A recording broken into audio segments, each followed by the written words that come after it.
मेरे अस्थायी जटिल बुद्धि को पूरी तरह निष्क्रिय करने का मुख्य कारण मेरे ही गुरु के उपदेशों में झूठ, पाखंड और धोखाधड़ी देखना था।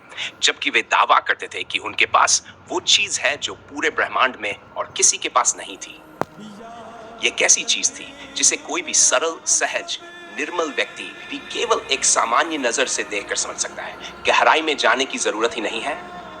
35 वर्षों तक लगातार शिष्य होने के बावजूद मेरे गुरु इसे समझ नहीं पाए। उनके हाथ में करोड़ों रुपए होने के बावजूद वे इसे समझ नहीं पाए। उन्हें अवसर मिला था, लेकिन अपने ही वचन से मुकरकर 1 करोड़ रुपए भी वापस नहीं किए। उन्होंने उस विशेष आईएएस अधिकारी को भी निष्कासित कर दिया, जो संगठन की समिति के अन्य आईएएस अधिकारी सदस्यों में से एक था और वर्तमान में भी सरकार में कार्यरत है। ये पढ़े लिखे अधिकारी उच्च शिक्षा लेकर आईएएस बनने के बाद भी गुरु के पाखंड और उनके दिए गए वचनों के प्रमाण जैसे डोग में उलझे हुए हैं। वे अपने कर्तव्यों को पूरी तरह नजरअंदाज कर हर तरह से उस ढोंगी गुरु के दुष्कर्मों का समर्थन कर रहे हैं। कुछ चालाक, होशियार गुरु जो अस्थायी जटिल बुद्धि से बुद्धिमान बने हैं, सरकार के तंत्र के साथ मिलकर काम करते हैं। मेरे गुरु के संगठन की मुख्य समिति में विशेष आईएएस अधिकारी ही हैं।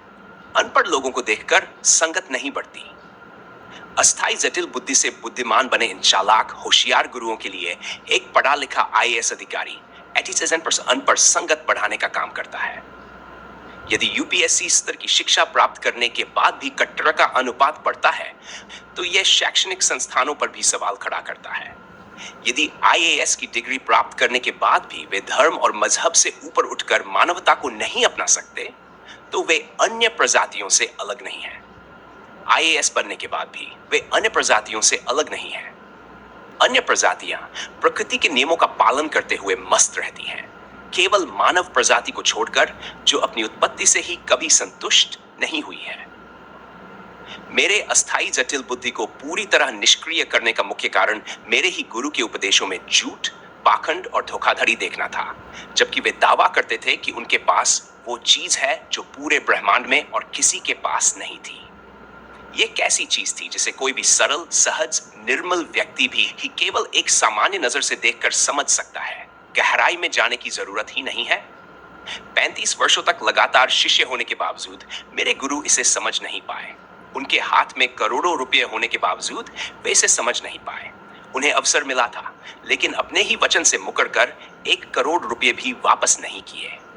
उन्होंने उस विशेष आईएएस अधिकारी को भी निष्कासित कर दिया, जो संगठन की समिति के अन्य आईएएस अधिकारी सदस्यों में से एक था और वर्तमान में भी सरकार में कार्यरत है। ये पढ़े लिखे अधिकारी उच्च शिक्षा लेकर आईएएस बनने के बाद भी गुरु के पाखंड और उनके दिए गए वचनों के प्रमाण जैसे डोंग में उलझे हुए हैं। वे अपने कर्तव्यों को पूरी तरह नजरअंदाज कर हर तरह से उस डोंगी गुरु के दुष्कर्मों का समर्थन कर रहे हैं।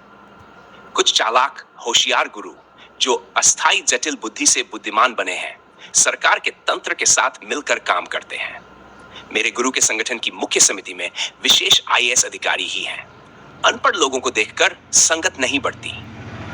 अस्थायी जटिल बुद्धि से बुद्धिमान बने इन चालाक, होशियार गुरुओं के लिए एक पढ़ा लिखा आईएएस अधिकारी एटीसेशन पर अनपढ़ संगत बढ़ाने का काम करता है। यदि यूपीएससी स्तर की शिक्षा प्राप्त करने के बाद भी कट्टरता का अनुपात बढ़ता है, तो यह शैक्षणिक संस्थानों पर भी सवाल खड़ा करता है। यदि आईएएस की डिग्री प्राप्त करने के बाद भी वे धर्म और मजहब से ऊपर उठकर मानवता को नहीं अपना सकते, तो वे अन्य प्रजातियों से अलग नहीं हैं।